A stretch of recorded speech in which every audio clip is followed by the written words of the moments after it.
പല മുഖ്യമന്ത്രിയായിട്ടും. പക്ഷേ ഞാൻ അങ്ങനെ ആരും മുഖ്യമന്ത്രിൻ്റെ അടുത്ത് പോയി ആരുമായിട്ട് അങ്ങനെ അടുത്ത് ബന്ധപ്പെട്ടിട്ടില്ല.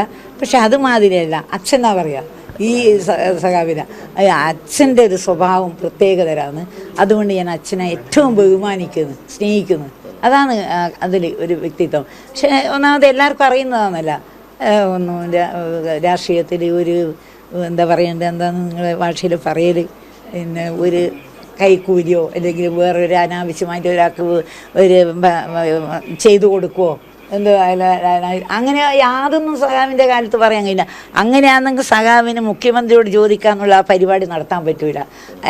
പല ആളും എൻ്റെ അടുത്ത് പറഞ്ഞിട്ടുണ്ട്, ടീച്ചറെ ഈ സഖാവിന് മാത്രമേ ഈ പരിപാടി നടത്താൻ പറ്റുള്ളൂ. അത് ഏറ്റവും നമുക്കെല്ലാം കിട്ടുന്ന ഒരു വലിയ ഭാഗ്യമാണത്.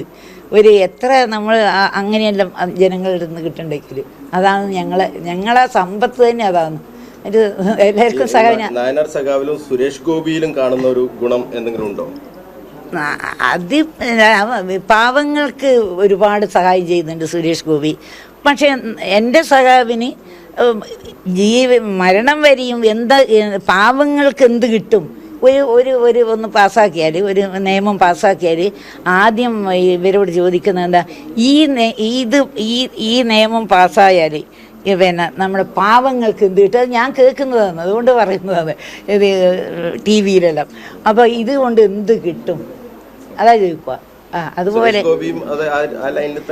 അല്ല, സുരേഷ് ഗോപി പാവങ്ങൾക്ക് ഒരുപാട് ചെയ്യുന്നുണ്ട്. സുരേഷ് ഗോപി വേറൊരു തരം.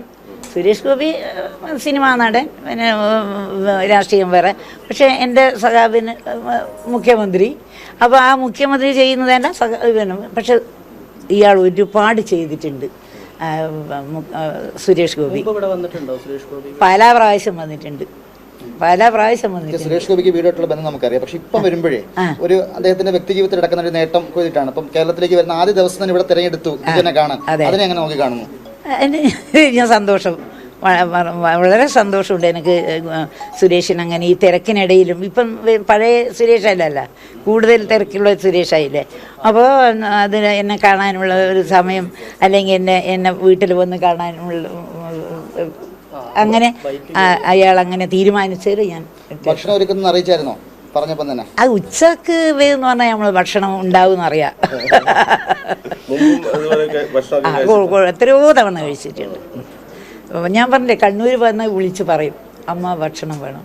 ഈ മന്ത്രി സുരേഷ് ഗോപി എന്നുള്ള രീതിയിലേക്ക് പോകുമ്പോൾ എങ്ങനെയാണ് ടീച്ചർക്കുള്ള ഒരു സന്തോഷം? ഏത് രീതിയിലാണ്? അല്ല, മന്ത്രി ഞാനിപ്പം ആരായാലും മന്ത്രിയായിട്ടൊന്നല്ല ഒരാളെ സ്നേഹിക്കുക. ഞാൻ എല്ലാവരെയും സ്നേഹിക്കുന്നൊരു വ്യക്തിയാണ്. അതിൽ മന്ത്രി ഉണ്ടാവും, മറ്റുള്ളവരുണ്ടാവും.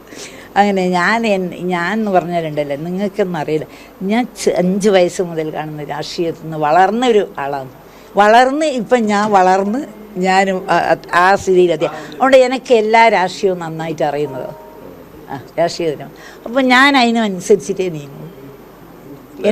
പിന്നെ ഒന്നാമത് എൻ്റെ സഖാവിന് ഒരു പേര് ദോഷം വരുത്തുന്നത് ഞാനോ എൻ്റെ മക്കളോ ചെയ്യാൻ പാടില്ല എന്ന് എനിക്കൊരു നിർബന്ധമുണ്ട്. അതുപോലെ ഇതുവരെ എത്തി. ഇനി അടുത്ത നമുക്ക് ഭാവിയെ പറ്റിയൊന്നും പറയാൻ കഴിയില്ല. ഇതുവരെ അതേപോലെ തന്നെ ഞങ്ങൾ ജീവിച്ചു. പൊതുപ്രവർത്തകൻ എന്ന നിലയിൽ സുരേഷ് ഗോപി എങ്ങനെയാണ് കാണുന്നത്? പൊതുപ്രവർത്തകൻ നല്ലൊരു പ്രവർത്തകൻ തന്നെയാണ്. അയാൾ രാഷ്ട്രീയം വേറെയാണെന്നല്ലേ ഉള്ളൂ. അയാൾ ഇപ്പം തന്നെ നമ്മളെ നാട്ടിൽ എത്ര രാഷ്ട്രീയക്കാരുണ്ട്, എല്ലാവരും ജനങ്ങളുണ്ട്, എല്ലാവരും ഒരേ രാഷ്ട്രീയ.